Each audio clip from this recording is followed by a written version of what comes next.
Good evening. You're watching the news from the Sultanate of Oman television. First, the headlines. His Majesty Sultan Haitham bin Tariq sends cable condolences to the President of the United States of America on the death of his brother. His Excellency the Minister of Interior confirms that the committee took its decisions according to specific, well-studied data submitted to it from specialists from various sectors. An agreement to provide telecommunication and internet services for around 600 villages via satellites in various governorates of the Sultanate is signed.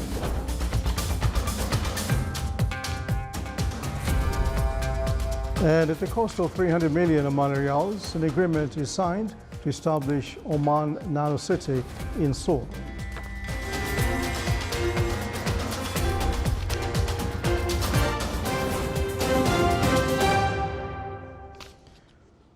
Those were the headlines, and now the news in detail.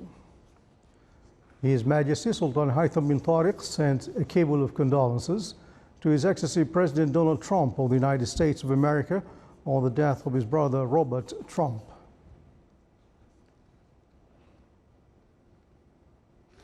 His Majesty the Sultan sent cable of greetings to His Excellency President Joko Widodo of the Republic of Indonesia on the occasion of his country's independence anniversary. And His Majesty sent cable of greetings to His Excellency President Ali Bongo Ondimba of the Republic of Gabon on the occasion of his country's National Day.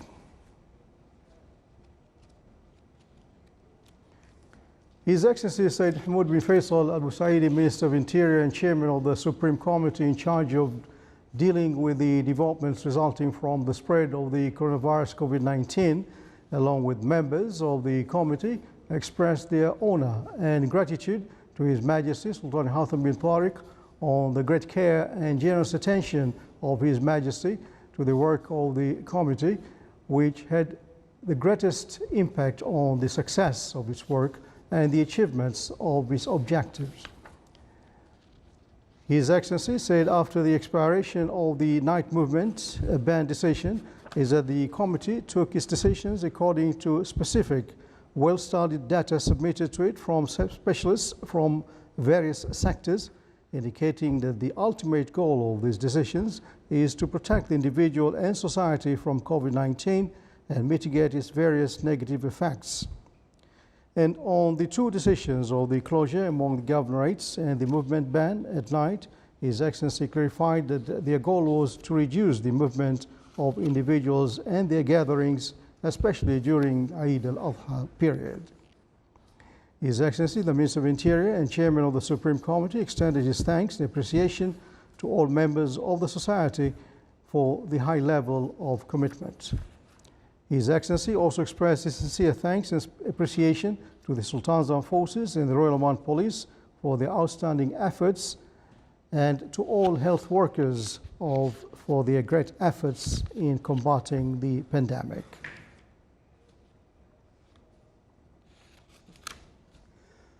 The Ministry of Health started today the implementation on the second phase of the National Investigative Serological Survey for COVID-19 infection. More details in the following report. In order to help determining the prevalence of COVID-19 infection in the community as part of the national strategy for the next period of response to COVID-19 pandemic, the National Serological Survey of COVID-19 was launched on 12th of July 2020, with the survey being conducted in stages consisting of 4 cycles. Each lasts for 5 days, where the time between each cycle and other is 2 weeks over 10 weeks. We have started the second cycle of the Sero survey to determine the prevalence of COVID-19 in the community. It is worth mentioning that the previous round has received positive community interaction and excellent participation from both Omanis and non-Omanis. Therefore, I'm really encourage people, those who are going to be called to participate and help us to reach the target number. Again, it's a blood test, not a nasal swab. It is free of charge, and the participant will receive the result electronically. The challenges that faced by the teams at the field level were realized and effective solutions were found to ensure that the survey process continues smoothly in the way it was planned. The collection of samples has been completed as per the numbers required for the first cycle, and the necessary diagnostic tests are carried out, and the work is underway to finalize the analysis of the results. The Directorate General of Disease Surveillance and Control will prepare a detailed report on the results of the first phase during the coming period, and the next phases of the serological survey will be completed to assess the trend of the disease spread as planned. The first phase has contributed to clarifying the survey mechanism, during which individuals are selected to participate, whether citizens or residents of different age groups in all governorates of the Sultanate. However, some of the things that raised the questions among individuals in the community should be emphasized, including 1.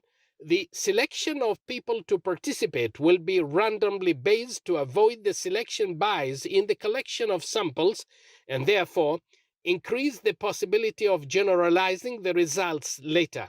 2. The person selected to participate in the survey will receive a text message from Ministry of Health that he or she has been selected. This message will be followed by a phone call to receive the initial verbal approval. That person is then directed to the nearest health institution where written approval will be taken with the completion of the participants' demographic data that will be collected through Tarassud plus application. 3.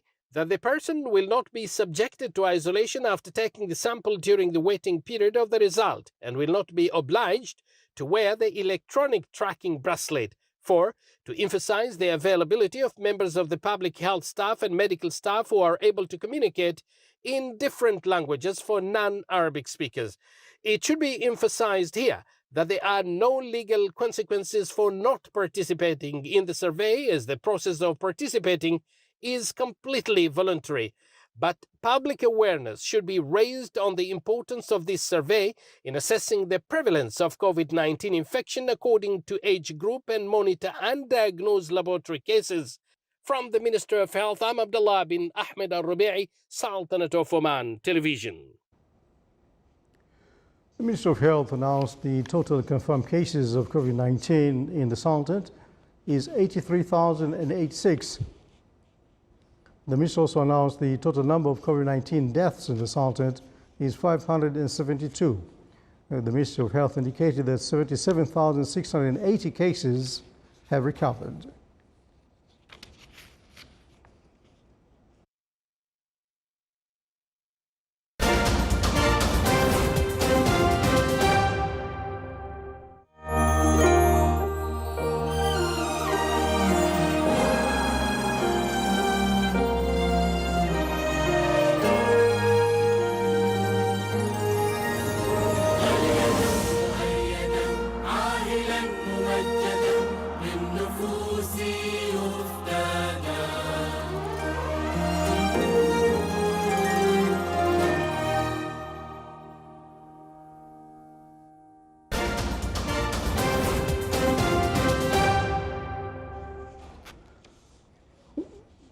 Welcome back to the news. The Telecommunications Regulatory Authority, TRA, signed an agreement with Oman Broadband Company to provide telecommunications and internet services to a number of villages in the Sultanate. More details in the following reports. In implementation of the National Broadband Strategy, the Telecommunications Regulatory Authority and Oman Broadband Company signed a project agreement to provide telecommunications and internet services to 598 villages via satellite in various governorates around the Sultanate. We are signing today an agreement with the Telecom Regulatory Authority, which it would allow Oman Broadband to build broadband network infrastructure using satellite technology to cover around 600 rural area villages and around 141 schools and around 6 health centers. The signing of this agreement is an extension to the national broadband strategy, which was given to Oman Broadband to implement as an extension to the first phase where we have implemented fiber infrastructures in the rural area. The project will be implemented in the last quarter of this year. Oman Broadband Company will cover these villages using the latest satellite technology to provide broadband infrastructure that is capable of keeping abreast of the development, supporting knowledge economy, and achieving e-government and Oman Vision 2040. An initiative between TRE and Oman Broadband Company to cover rural areas with a direct subsidy from the government. The financial subsidy for this initiative is 15 million riyal over 10 years, will be paid on an annual basis of 1.5 million riyal. This agreement is part of the efforts made by the Telecommunications Regulatory Authority to bridge the digital gap by covering villages and rural communities that lack communication and internet services. For the Sultanate of Oman Television, Saleh bin Khalfan al-Rahbi.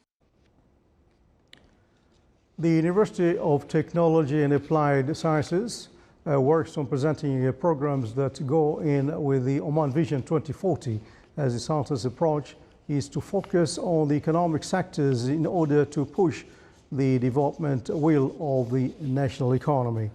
The College of Education in Rostaq, Colleges of Applied Sciences and Colleges of Technology will be affiliated to University of Technology and Applied Sciences, which was established as per Royal Decree number 76/2020.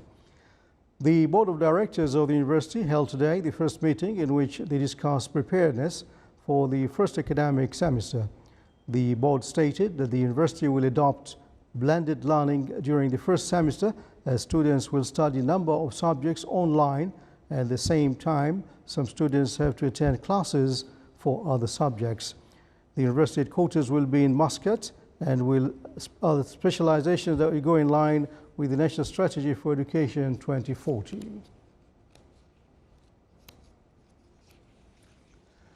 At a cost of 300 million Omani riyals, the public establishment for industrial estates Madain and Shumukh Investment and Services signed a cooperation agreement with Advanced Universal Tech to establish the Oman Nano City in Sour. More details in the following report. The public establishment for industrial estates, Madain, and its investment arm, Shumukh Investment and Services, signed a cooperation agreement with Advanced Universal Tech LLC to establish Oman Nano City in Sour Industrial City. The project aims at implementing, developing, and managing a project that promotes nanotechnology in the Sultanate, as well as attracting industries and investments and providing support to investors through regional and international competitive strategies. Oman Nano City project aspires eventually to diversify income sources, attract foreign investment, create new jobs, and support innovation and entrepreneurship community. The agreement was signed by Hilal bin Hamad Al-Hsani, CEO of Madain, Engineer Musallam bin Jum'a Al-Hudayfi, CEO of Shumukh Investment and Services, and Engineer Qasim bin Habib Al-Lawati, partner and founder of Advanced Universal Tech. The CEO of Madain emphasized that this agreement aims at establishing an incubator for nanotechnology in the Sultanate, supported with high-quality infrastructure and excellent services through forming teams of experts and providing continued support for the project. Oman Nano City will contribute in developing the manufacturing sector, creating links between industries, universities, colleges, schools, and research institutions, and providing on-job training opportunities. Oman Nano City also aims at supporting innovation in the Sultanate through transforming laboratory research into new products, as innovations give manufacturers the performance or cost edge they need to compete in international marketplace, which will consequently allow to achieve Madain's objectives in introducing advanced technologies, equipping the workforce with necessary technical skills to boost productivity, and creating new job opportunities for the national cadres.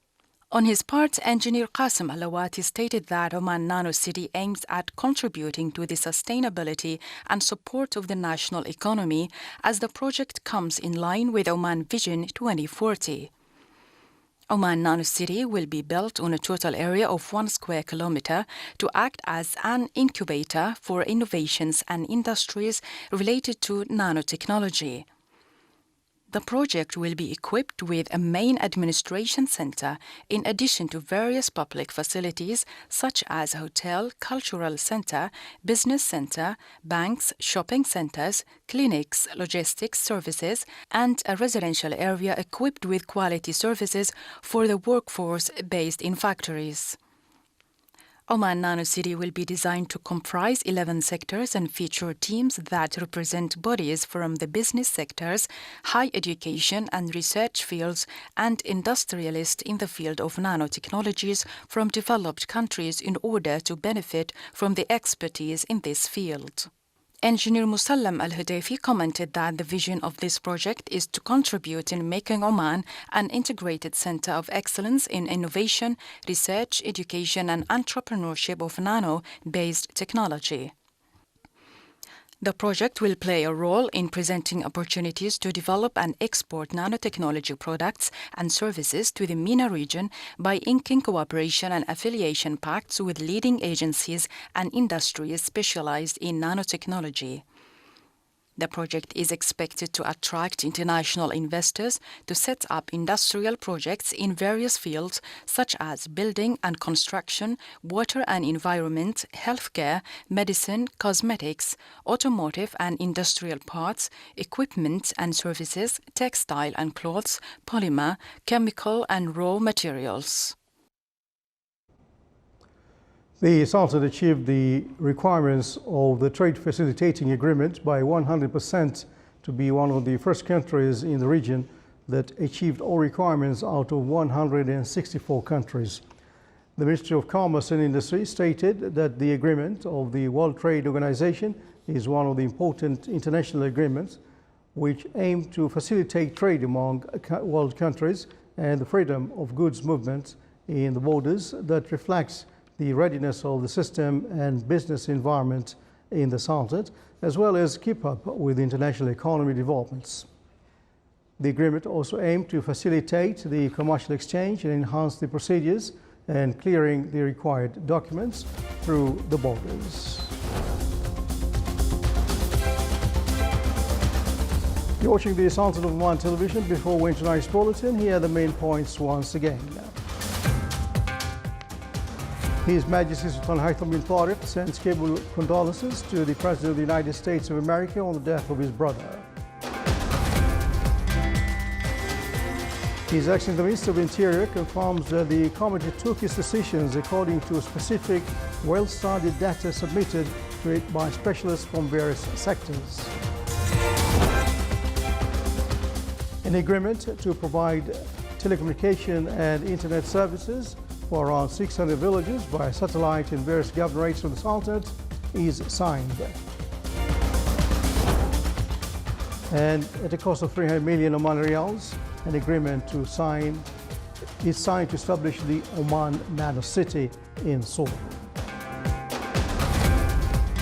And with that, we come to the end of tonight's news bulletin from Overseas Newsroom and Studios. Thanks for watching tonight's